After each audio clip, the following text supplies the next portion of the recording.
Hello, everybody, and welcome back to once again another episode of the Bare Necessities podcast. I'm your host, Austin, and unfortunately, Reese will not be joining us for this podcast. He had some events come up which led him to not being able to join us for the podcast. However, today is day 3, and I want to get out some instant reactions for the NFL draft. We will be coming back with another more in-depth podcast later in the week, really reviewing over our thoughts on the Bears draft after they were able to sit for a little bit. So to begin, the Bears did something that I wasn't exactly excited for, which was draft a tight end with their top pick. I think a lot of us saw this coming, even though I did display hopes in the previous podcast that they would consider trading up and drafting a quarterback. That being said, Cole Kmet was the best tight end in this class, and having him with Jimmy Graham and Demetrius Harris is going to make for a pretty decent tight end room. You might actually see a productive tight end grouping for the first time in a long time, since we probably had Zach Miller, in fact.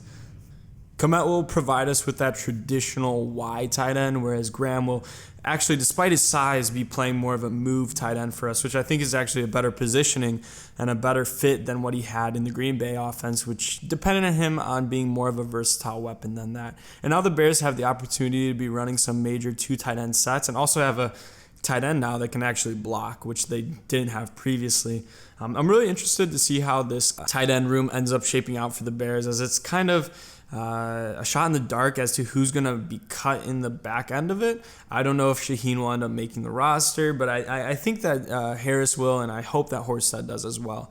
Ultimately, this is a pick that, even though I wasn't exactly ecstatic for, I see why they did it, and I think ultimately provides the team with something that they didn't have previously. That being said, I'm going to ultimately give this pick a B-. Kmet is a good prospect and he fills a need. That being said, I wish we went with a position that has an opportunity to make more of a substantial impact in their rookie year. Moving on with our second round pick, the Bears ended up grabbing a first round talent in Jaylen Johnson, who was an absolute stud press corner at Utah. He likely would have went top 20 this year if he didn't have that injury and he was able to display more at the combine.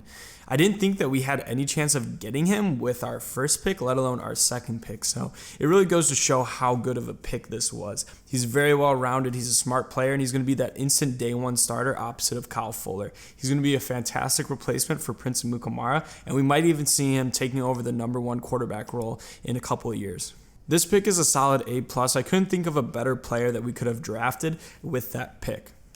Now, unfortunately, Bears fans had to wait a while to get the next selection, which came in the 5th round, pick 155, which was actually a pick that we traded a future 2021 4th round pick for.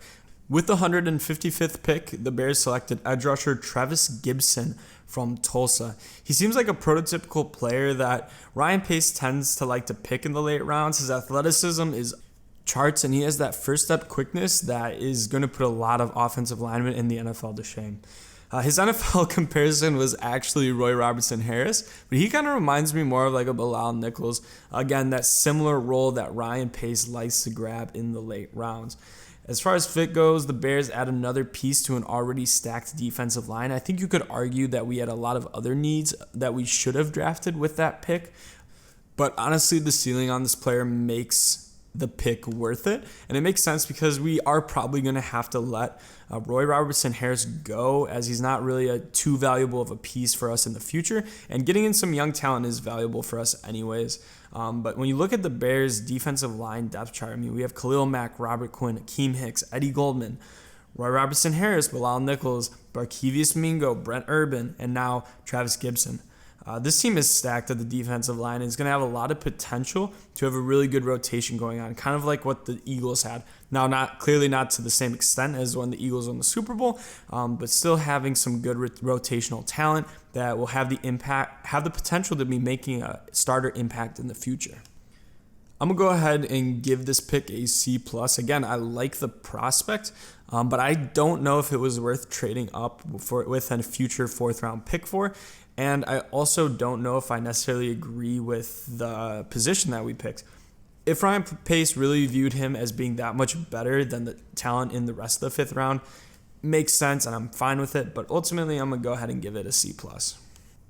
With the second fifth-round pick the Bears ended up drafting Kindle Vildor from Georgia Southern, a player that I actually mocked to us in our previous mock draft with the exact same pick.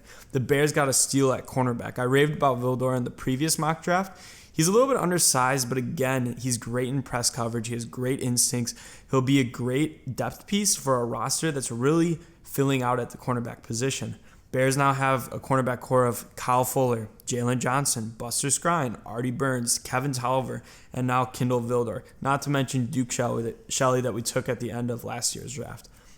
This position group was one that was commonly overlooked by Ryan Pace in the past, and it seems like finally we have a position group to be proud of at the cornerback position. Ultimately, I have a very high expectations for Kindle Vildor, and I'm going to give this pick an A+.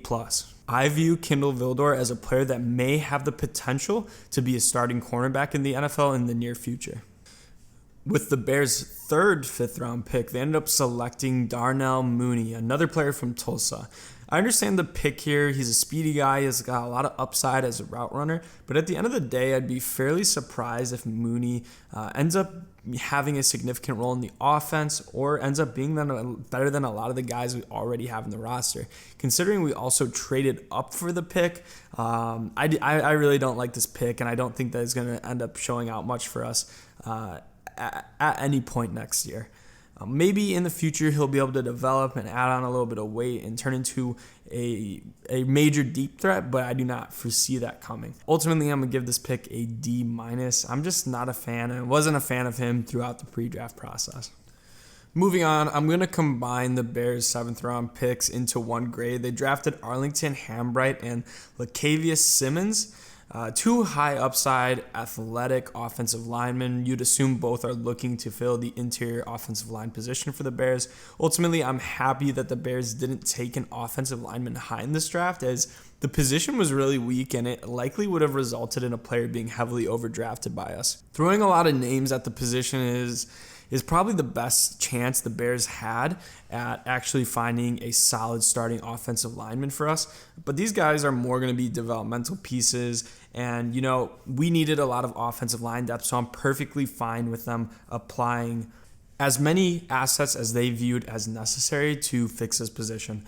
Ultimately, I think the Bears should actually add another name in free agency following the draft at the offensive line position to really give us a solidified starter there.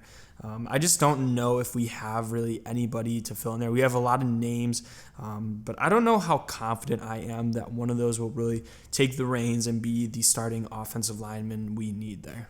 Neither of these guys are really on my pre-draft radar, but I'm going to go ahead and give this a B. I think they made the right decision here with just taking their 7th-round picks and trying to add some more talent to that position. Although the draft concluded with those picks, the Bears were also busy signing some notable undrafted free agents. So far, I view 3 as mentioning. The first one is tight end Ahmad Wagner from Kentucky. He's a high upside guy. He was pretty highly touted in the undrafted free agent market as well.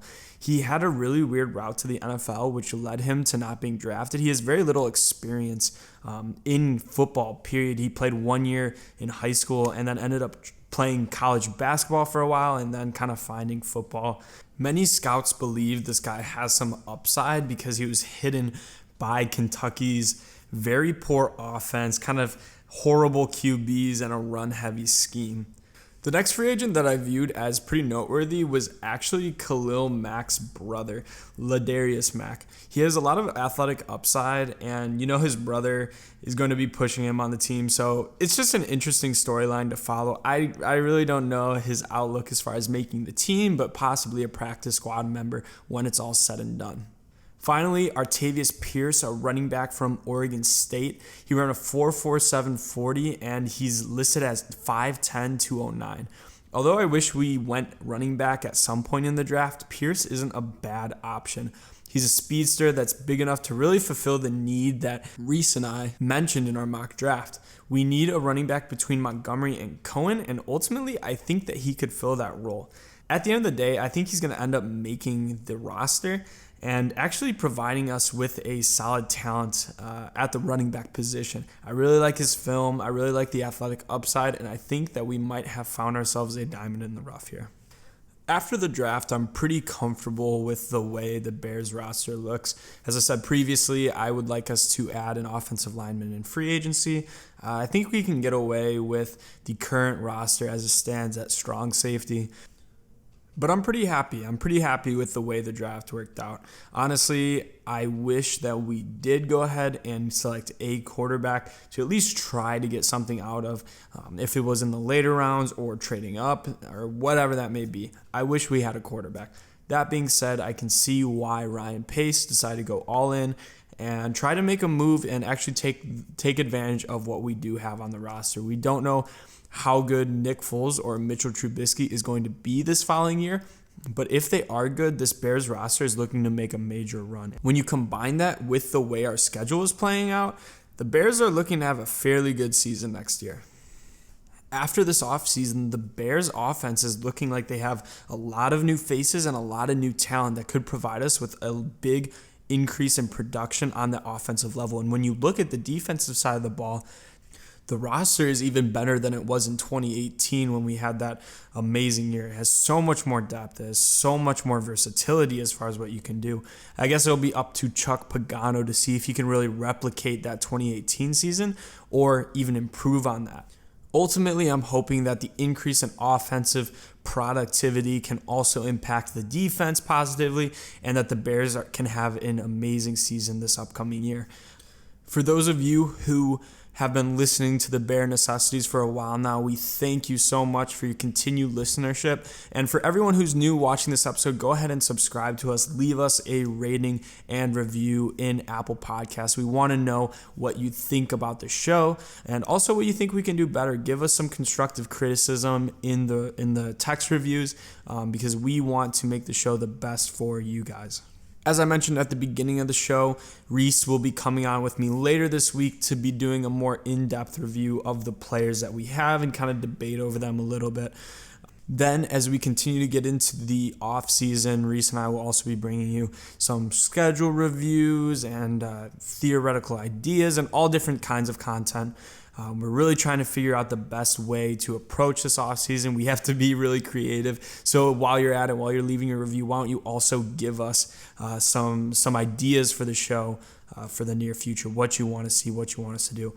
Hopefully, Bears training camp will be getting underway fairly shortly, and we'll have some news to report on that.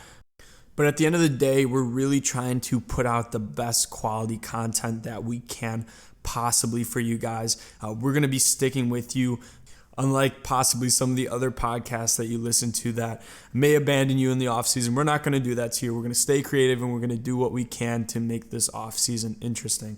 So with that, everyone, that's going to be the end of the show. Check back in with us later this week for some more in-depth coverage of the 2020 NFL Draft. Thank you guys, and bear down.